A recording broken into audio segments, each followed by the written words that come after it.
playing a bit with one of the lesser-known VSTi plugins, a very powerful and easy to manage sequencer. In this video I show how easily you can create very powerful sounds for electronic music without needing to spend a fortune on other software.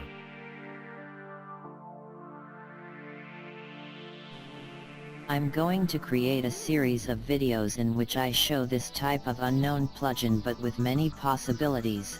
Are you going to miss it? If you want to learn how to configure them, you just have to subscribe to this channel, VSTi, and you will receive the alerts of each post you share on YouTube. In the description of the video I leave the direct link to the website where you can find the VSTi that we handle today and many others, totally free. Once the web page is open, we open the synthesizers. We can verify that there is a great variety of them, all very good, but to us this time, we are dealing with Motion. A digital sequencer with 4 modular oscillators, different preset effects, and many simple but well-organized controls, with which we will be able to create very powerful arpeggios.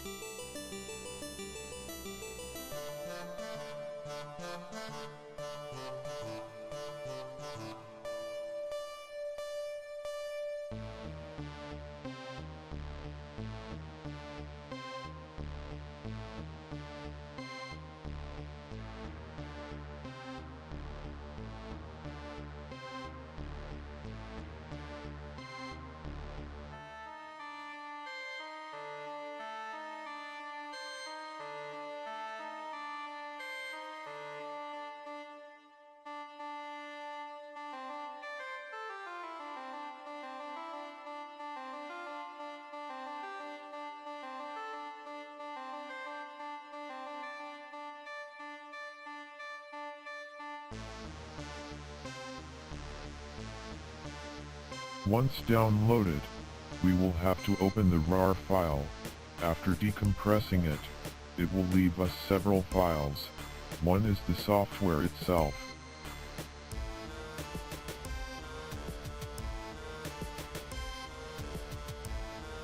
It is identified as a DLL file, and another of them is the instruction manual in English. The DLL file will be included in our VSTi folder of our LMMS in this simple way, and we will have it available to use it. When we have our LMMS open, we load a vestige, and in it, by clicking on the green folder, we look for our VSTi motion. From here, I can only show you in the screenshots how easy you can achieve very powerful sounds with a single long musical note, written on the piano roll. Enjoy and try your configuration, it's spectacular.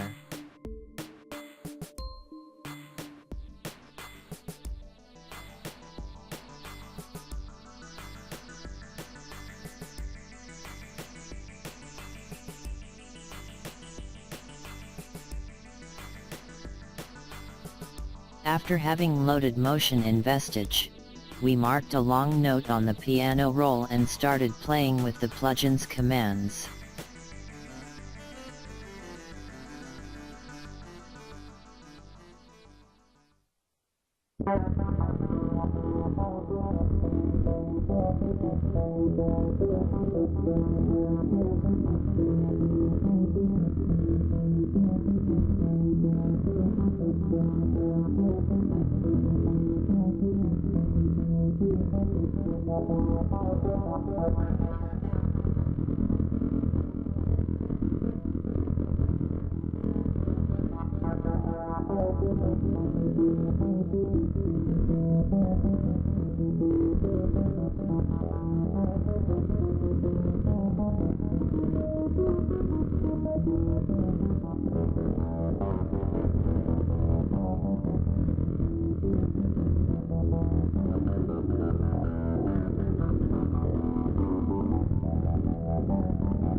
Thank you.